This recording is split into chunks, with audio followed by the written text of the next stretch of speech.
Hello friend, আজ আমাদের কাছে ছিল একটি স্যামসাংয়ের 3 স্টার ইনভার্টার মডেল ফ্রিজ।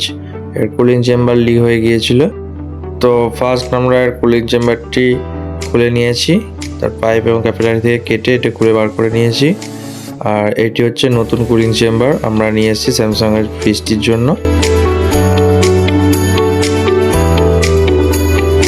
এই কুলিং চেম্বারটি আমরা এর মধ্যে ফিটিং করে গ্যাস চার্জ করে কাজটি কমপ্লিট করব।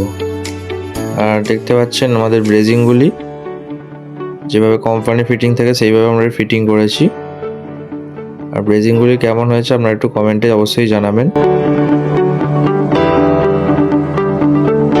কুলিং চেম্বারটি ব্রেজিং করে নেওয়ার পর এখন আমরা একটি সকেট ঝালছি, যেটা আমরা সব কাজেই ঝেলে থাকি। ঝেলে আমরা কম্প্রেসারটি চেক করে নেব।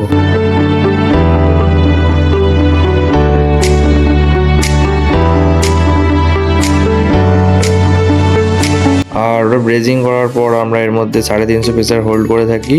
আপনারা আমাদের সব ভিডিওয়ে প্রায় দেখতে পাবেন আমরা ওটি 350 প্রেসারটি হোল্ড করি, করে আমরা লিকেজ চেক করি এবং কম্প্রেসারটির প্রেসারও চেক করে নিই।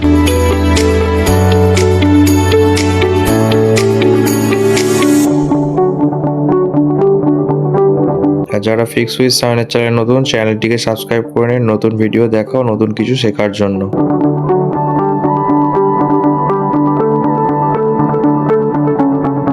দেখতে পাচ্ছেন একদম 350 প্রেসার উঠে গেছে এবং সকেটটি আমরা ব্রেজিং করে 350 প্রেসার হোল্ড করেছিলাম, সেই সকেটটি এখন আমরা কেটে একটি সুইচ করে নিই। আর এই জায়গাটিতে আমরা স্টেনারটি ফিটিং করব, সেই জন্য এখানটা সুইচ করে নিলাম। আর এখন আমরা স্টেনারটি ক্যাপিলারির সাথে ব্রেজিং করে নিচ্ছি।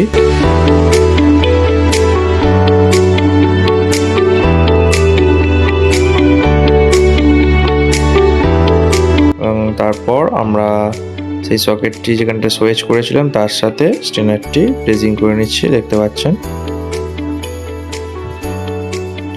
আর স্টেনারটি ব্রেজিং করার পর আমরা যে পাইপ লাইনটি ছিল রিটার্নের, সেই পাইপ লাইনটি আমরা ভালো করে ফ্ল্যাশ করে নিচ্ছিলাম। যা ভিতরে তেল রয়েছে সেই তেলটি যাতে ভালোভাবে পরিষ্কার হয়ে যায় এবং সিস্টেমটি যাতে না চোকড হয়। তারপরে ভালোভাবে ফ্ল্যাশ করে নেওয়ার পর আমরা এখন রিটার্ন পাইপটিকে ব্রেজিং করে নিচ্ছি। ব্রেজিং করার পর আমরা সেল ভ্যাকুম করব এবং সেল ভ্যাকুমের পর আমরা মেশিন দিয়ে 10 থেকে 15 মিনিট ভ্যাকুম করার পর এর মধ্যে গ্যাস চার্জ করব। তো আমাদের সেল ভ্যাকুম কমপ্লিট হয়ে গেছে। ভিডিওটি বড় হচ্ছিল বলে একটু ছোট করে দিয়েছি। আর এখন আমরা ভ্যাকুম মেশিনে ভ্যাকুম হচ্ছে 10 থেকে 15 মিনিট আমরা ভ্যাকুম করে নেব ভালো করে পুরো সিস্টেমটিকে।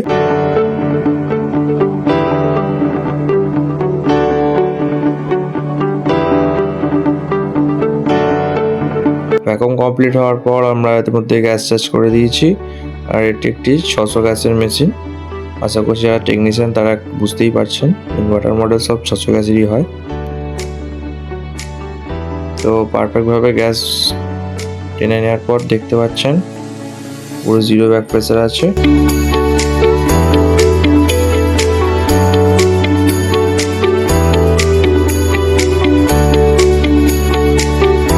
আর আমরা এখন কুলিং চেম্বার দেখতে পাচ্ছেন, কুলিং চেম্বারটিতে একদম ফুল কয়েল সোয়েট হয়ে গিয়েছে, হাত দিলে হাত আটকে যাচ্ছে। আবার দেখা হচ্ছে নেক্সট ভিডিওয়ে। সম্পূর্ণ ভিডিওটি দেখার জন্য অসংখ্য ধন্যবাদ সকল ভিউয়ার্সকে।